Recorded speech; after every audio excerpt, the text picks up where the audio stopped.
In late 2008, I had just got back into playing Magic and was very excited about it. Lorwyn and Shadowmoor were in Standard, and Shards of Alara was the first set I ever drafted, and the point where I really fell in love with the game, which is probably why I miss Alara so much to this day. The third set of the Alara block was Alara Reborn, and thanks to the early spoiler of the card art and play, it quickly became apparent that the entire set would be multicolor, and people were really excited. I thought that was really cool, but it wasn't what grabbed me the most about the set. It was a simple mechanic called Cascade. Cascade simply said, when you cast this spell, exile cards from the top of your library until you exile a non-land card that costs less. You may cast it without paying its mana cost. Put the exiled cards on the bottom of your library in a random order. Throughout the years, my feelings toward that mechanic have changed a lot, and I'm going to explore them in this video. But before that, good morning, good afternoon, or good night, and welcome to Command Power. This is a show where we discuss all things Magic the Gathering with a focus on Commander. If you think you might enjoy this video and would like to support my channel, please consider subscribing. It really helps me since I'm currently growing. But back to Cascade. I was so excited when I first saw the mechanic. As a player that valued, well, value over most other things, and somebody that liked really flashy and exciting plays, I could get something for free with Cascade, and it could be anything. It could even be a boat. So I thought that it seemed like a really fun mechanic, and back then, which is kind of hilarious to think about, I didn't realize that sometimes mechanics weren't carried on within sets.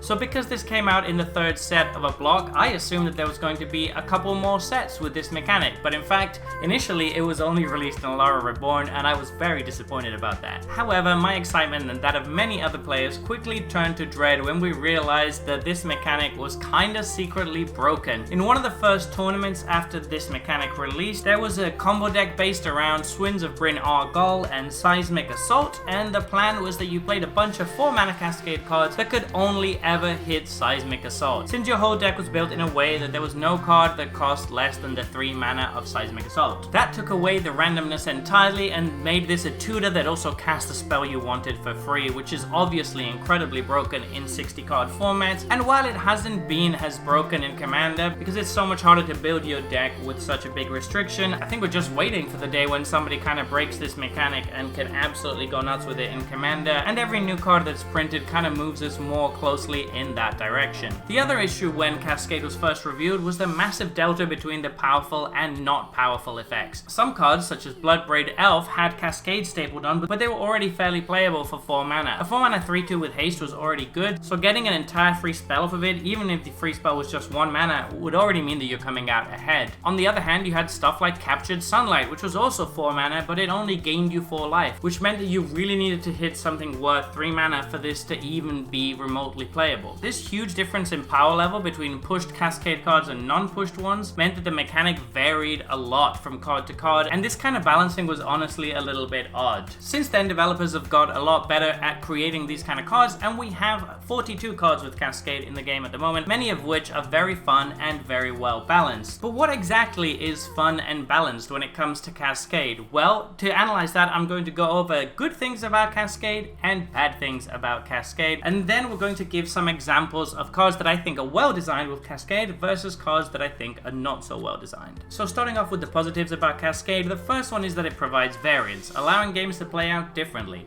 That is, when it's used correctly and not in the broken way that those tournaments were using it. What this means is that every time you play a card with Cascade, you should be getting a different sort of effect. This is even more true in Commander than in other formats due to the singleton nature of the format. That means that every game is going to play out differently, and you should be able to have a lot of interesting interactions or unexpected things happen that make games feel different and cause all players to have to react and respond in real time to what is happening. It makes it less reliable for you to play a card and know exactly what's going to happen, but that can be a good thing because games can get pretty stale in Commander and in other formats when your deck does the same thing every single time. The second good thing about Cascade is that it's a very feel-good mechanic. It allows you to get stuff for free, and it gives you both card and mana advantage, which are both very strong things in a game of Magic the Gathering, and it doesn't directly detract from your opponents. So you're adding stuff to your own board, but you're not really necessarily making anyone anyone else feel bad in the process. This means that no matter what you get, even if you get something that doesn't have a very high mana value, so you're not cheating as much on mana, you're still always getting something for free, and that's a great feeling to have in Magic the Gathering.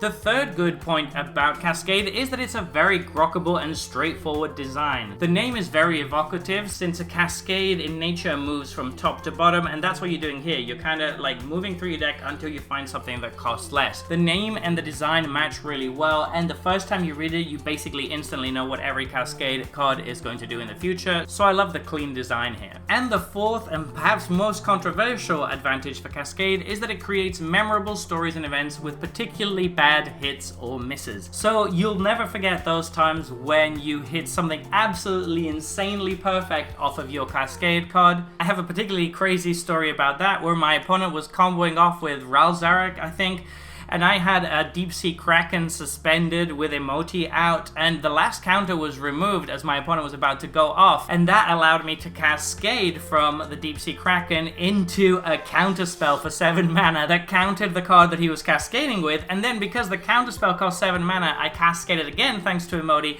and hit a removal spell for the Ralzarik. So I just destroyed his combo by getting extremely lucky with my Cascade, and that is an incredible story, even though my opponent probably didn't feel that good about it. Equally hilariously, you can often have some pretty bad misses with Cascade if you hit into a card that doesn't really fit the current situation, and sometimes you hit cards that you straight up can't play, like a board wipe when you're in a commanding position on board. Those kind of situations do make for good stories, even though they might not always necessarily make for the best gameplay. I personally love those kind of stories in Commander, and I never forget them, so I'm totally for that. Moving on to the bad things about Cascade, we have the fact that it can easily be broken with deck building. As mentioned with the Seismic Assault and Swans of Bryn Gold deck, it is way too easy to just break this mechanic and allow it to tutor up the perfect card you need from your deck. It's particularly obnoxious in combo decks that are built around a single card. Two other common combo decks that used Cascade are Hypergenesis and Living End in older formats. Because of the fact that these spells cost 0, you can actually cast them off of a Cascade to play them for free instantly rather than having to wait the 3 turns that you would normally have to wait. This completely breaks these cards, and it's very easy to do because there are a few Cascade cards that cost only 3 mana, and some of them don't even target, so it's just too easy to do this basically. As I mentioned, even though Commander lends itself less to this sort of degenerate stuff, it is still very possible to build decks where you hit very specific things with Cascade. The second problem with Cascade is that its swinginess can create very feel-bad scenarios. So sometimes you might play something with Cascade and just hit something really obnoxious off of it,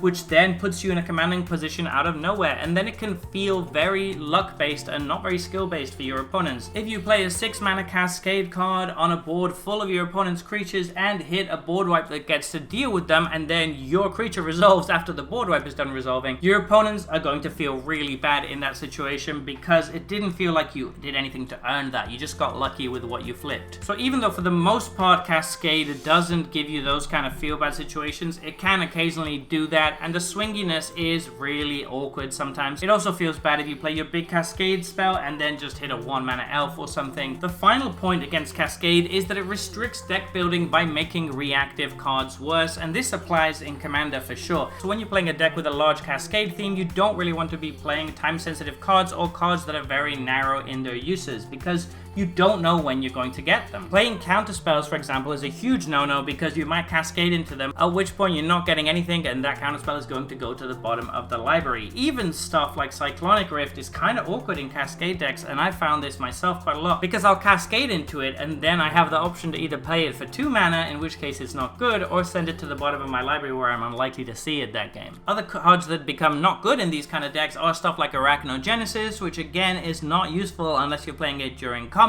Removal that targets a specific card type can also be awkward sometimes. If you hit a Decimate off of Cascade and you don't have 4 targets on the board, then that Decimate is going to go to the bottom of the library. So these kind of reactive cards or time-sensitive cards become very bad. So now let's move on to the good designs with Cascade versus the bad designs. A good design with Cascade for me is something like Apex Devastator. It's a huge, flashy spell and it is going to put you massively ahead, but every opponent expects you to get put massively ahead when you play this. so it's not a surprise if you end up with a huge board after playing it. You are also paying 10 mana for it, and it's just very Timmy and very high variance. You can still hit some weak stuff and have it not be as good, or you can go really nuts and hit a lot, but either way it's going to be a very powerful play and your opponents can kind of see it coming. Another good design with Cascade is something like Volcanic Torrent. It's a really fun effect, a little bit overcosted on the front, but it can be really good in a Cascade deck by giving you a one-sided board wipe, particularly if you've played some spells beforehand.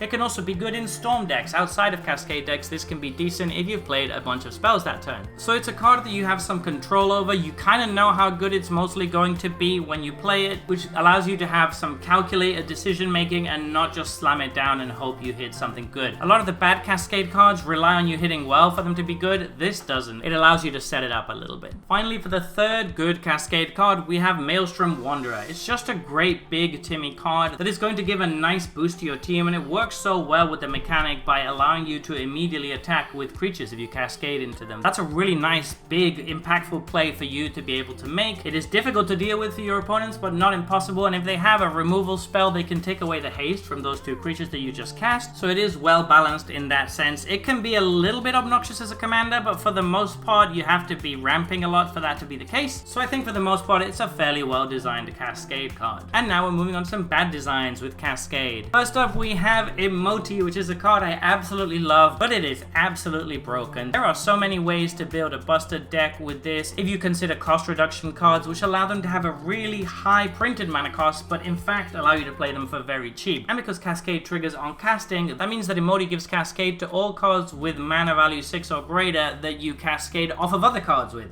which means you can just cascade into Cascade into Cascade and have some really obnoxious turns, particularly when you consider that blue and green are so good at drawing cards and refilling their hand. In recent years, WotC has moved away from these kind of designs, and now they usually say spells you cast from your hand, so that you can't really just go off like this. Not only that, but Emoti also cascades herself, so usually you have almost only mana rocks that cost less than 5. That means that you're always going to be able to recast her even if she gets removed, which is really busted. Next in our bad Cascade designs is Bloodbraid Elf. This is mostly a bad design because it is just too pushed for the mana. You're not really paying anything for the Cascade here, and since the mana cost isn't that high, it is very easy to still tailor your deck around this card in order to get specific cards with Cascade, as people very clearly did when this was released. They honestly shouldn't have pushed it that hard because it just became so overpowered in that format, and even though it doesn't see that much play in Commander, in dedicated Cascade decks it's still very good. Finally, we have Violent Outburst, or really all of the other 3 mana Cascade cards. They should have realized how broken these would be with cards like Hypergenesis, but they didn't, and because of that we have these cards that really don't do much at all but only really want to be cascading. If you have a mechanic that basically doesn't really care what else is printed on the card, then that's a sign that that mechanic is probably not great, or that there's a few issues with those cards that have it. WotC even doubled down on this by printing Shardless Agent later on, which was just better than all of those cards, because again, just like Bloodbraid Elf, the cost is too small here. It's a 2/2, which would be fine for 2 mana, so you're getting a free Cascade for 1 extra mana only, and you can hit things very selectively with this. So to sum it all up, for me, Cascade will always have a special place in my heart, and I do think it is really fun to play with when it is being played as intended, which is just for big splashy random effects. Too much of it can be a little bit obnoxious, such as with Emoti, and too much of it can be easily broken, so I would hesitate to call it a perfect mechanic. I do think it has a lot of issues with design, but for the most part I'm glad it's in the game and I do enjoy playing with it. What are your thoughts on Cascade? Please let me know in the comment section below. I read all comments and respond to all of them too. And if you enjoyed this new style of video, please let me know as well.